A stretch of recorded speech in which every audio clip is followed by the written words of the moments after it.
Hello, how you doing? I'm going to talk about this. Black Friday is actually a day of mourning, and it should be addressed as a day of mourning. Um, all the historians agree that it was a day when those slave traders traded every Friday, or probably one Friday a month, or two Fridays a month, or whatever. They traded. This was in Texas. It started in Texas. Men, women, black men, women, and children to the highest bidder. Separation of families. No families. That was the day. That's why they call it Black Friday. And what do this American society mask the true meaning of Black Friday? They say, okay, just right before Christmas, just shop till you drop and act the fool. Get up at 5 o'clock in the morning, buy that junk from China that ain't worth nothing, and act the fool. Okay, so it's gonna be some people that's gonna get up at 5 a.m. to go to these stupid stores and buy all that stupid plastic junk from China. The only people that's getting rich are the Chinese who manufacture the plastic junk that doesn't work, and the white store owner, whoever that person is. They're the only ones who get rich. It's not black people who will get up at 5 o'clock in the morning buying that junk. And I think a lot of black people don't understand is that their children will be just as happy as if they don't buy it. Okay, children don't need a gazillion gifts. They don't need that. They just as happy if you don't buy it. I grew up without Christmas presents. It didn't make any difference to us up until the time I left home. I didn't get into Christmas present until what? I was grown. Um, but they still laughing at us. They laughed at the fact that we are still slaves. We're slave to these stupid holidays. We're a slave to the market.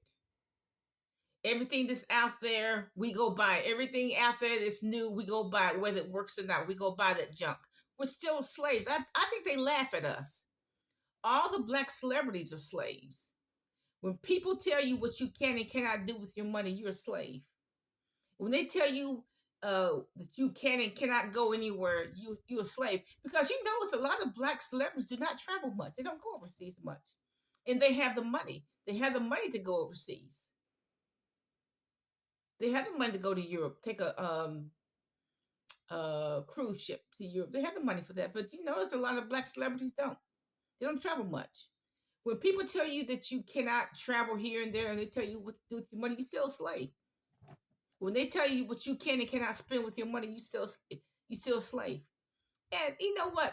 All that's according to the Willie Lynch letter to keep blacks enslaved for 10,000 plus years. All according to the Willie Lynch letter. Now, actually, Thanksgiving is a day of mourning because that was the day they slaughtered two or three Indian villages in New York, at what was then New York and New Jersey. They slaughtered two or three Indian villages, and they call it, well, thank you, Lord, for helping us slaughter all these Native American Indian women and children. That's the source of Thanksgiving. It has nothing to do with the Plymouth and the Pilgrims and the Indians eating some turkey and cranberries. That's not what it had anything to do with that. What it is that was the day they slaughtered two to three Indian villages, and they said, "Well, thank you, Lord, for it." So Thanksgiving, okay, it's nothing to do with the Indians and the Pilgrims, nothing like that. Black Friday, black women and children being sold on the auction block, probably 3 or 4 times a month, every Friday, 3 or 4 Fridays every month. That's what Black Friday's all about, and why black people will go shop till they drop in honor of that stupid so-called holiday. I don't know. All the historians agree with that. But actually, Thanksgiving is a day of mourning. Black Friday is definitely a day of mourning. Bye.